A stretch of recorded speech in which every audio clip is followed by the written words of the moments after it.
The Penske teammates of Ryan Blaney and Joey Logano getting ready to send us off for 260 laps. We are green flag here in Atlanta.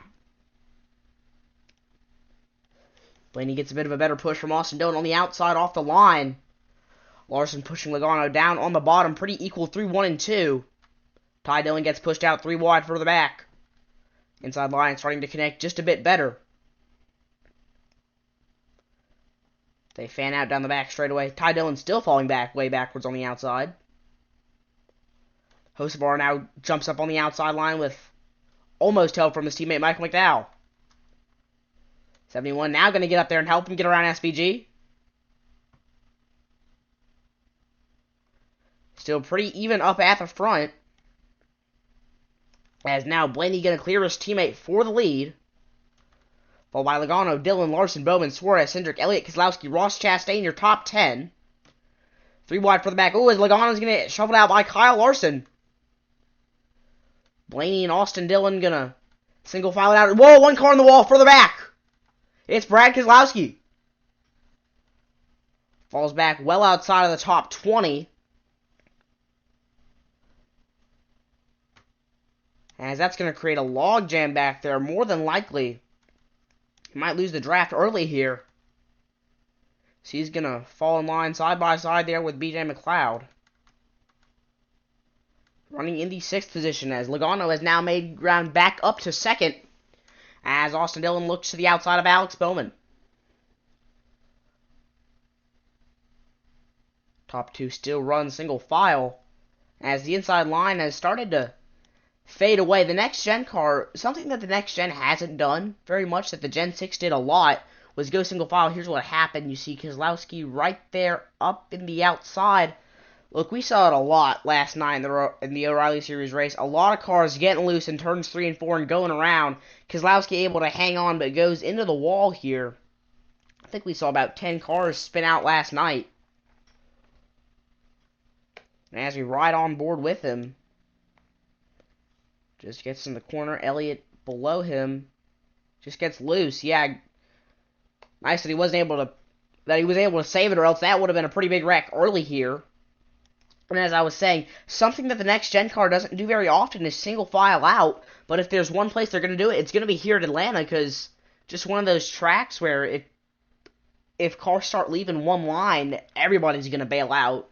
The next gen car doesn't really single file out at places like Talladega or Daytona, but on rare occasions they will here as Brad Keselowski heads to the inside of Cody Ware.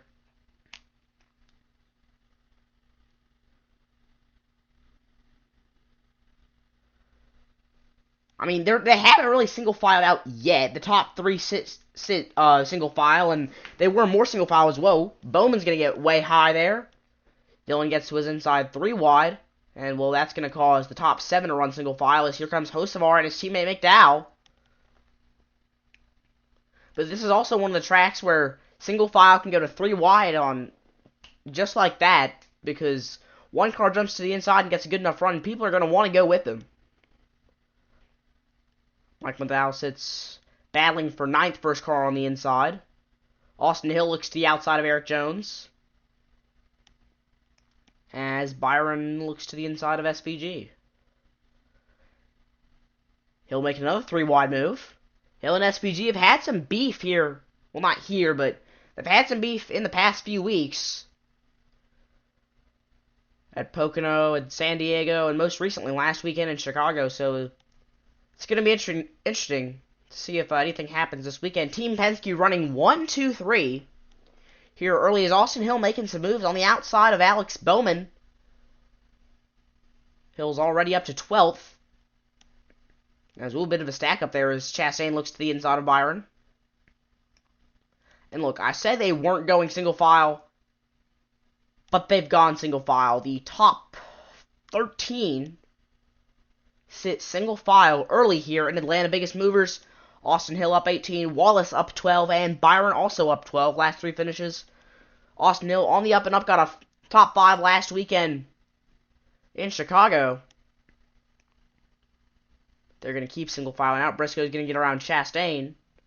Top 3 just starting to break away just a bit. Looking at the chase position to the cut. Ryan Blaney sits 3rd in the points, 244 points up. unless he just DNFs 5 times in a row. He's pretty good. Austin Cindric sits 15th, about 27 up, and Joey Logano sits just below the cutoff line by a few points. A win here would be huge for him. Average finish of 20.3 this season, which is his worst since his rookie season back in 2009. He's also gone winless this year. As it is really spread out now at the front of the field. Top 10 separated by about 2 seconds. Last 3 finishes for Cindric, 22nd in San Diego, and a pair of 13th place finishes at Sonoma and Chicago. Top 3 clear of 4th place Kyle Larson by about 4/10. Larson clear in front of Suarez by about half a second as we come to complete lap 11.